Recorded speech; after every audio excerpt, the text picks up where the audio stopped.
Question कह रहा है CaCl2 कैल्शियम क्लोराइड, कैल्शियम के सूत्र इकाई द्रव्यमान का परिकलन कीजिए।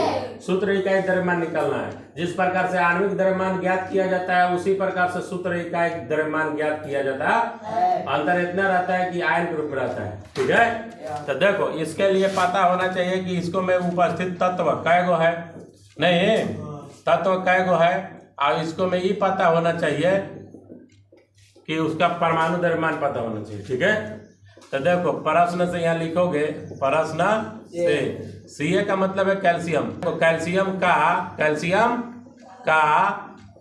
परमाणुओं की संख्या, कैल्शियम के करो, कैल्शियम के परमाणुओं की संख्या, कैल्शियम के परमाणुओं की बताओ। कैल्शियम के परमाणु संख्या क्या गो यह दिया हुआ है, यहाँ एक, यहाँ एक कम।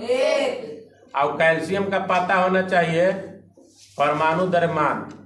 बताओ तुम लोग कैल्शियम का परमाणु द्रव्यमान कितना होता है, याद किए हो, लिखवाए थे, सब पढ़ाया हुआ है। कैल्शियम का परमाणु द्रव्यमान 40 नहीं। और इसके बाद एक बार कौन तत्व है, क्लोरीन, क्लोरीन है जी।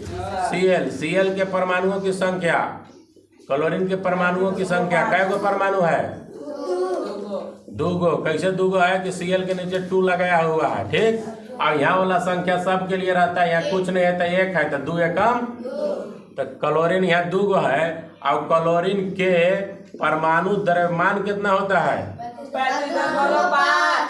तो क्लोरीन के परमाणु द्रव्यमान हो गया 35.5 होता है ना जी। बस इतना जिसको पता रहेगा सूत्र इकाई द्रव्यमान तुरंत निकाल के बैठ जाएगा। देखो यहाँ लिखेगा CaCl2 के सूत्र इकाई द्रव्यमान का निकाल रहे हो, हाँ सूत्र इकाई देखो कैसे निकलेगा, सूत्र इकाई द्रव्यमान बराबर यहाँ है क्या गो कैल्शियम एगो, और कैल्शियम का परमाणु द्रव्यमान कितना होता है 40 प्लस के क्लोरीन का एगो है 2 गो। क्लोरीन का परमाणु द्रव्यमान कितना होता है 35.5। अब देखो 40 अब 1 गुना करोगे 40 से कम, अब 35.5 में 2 से गुना करोगे 35 दूना 70 अब 71.0 आएगा। हालांकि पॉइंट के उधर 0 पे कोई वैल्यू नहीं, 1 के 1 और 7 4 कितना हो जाएगा 11। ये पॉइंट के उधर 0 के कोई वैल्यू नहीं, मतलब 111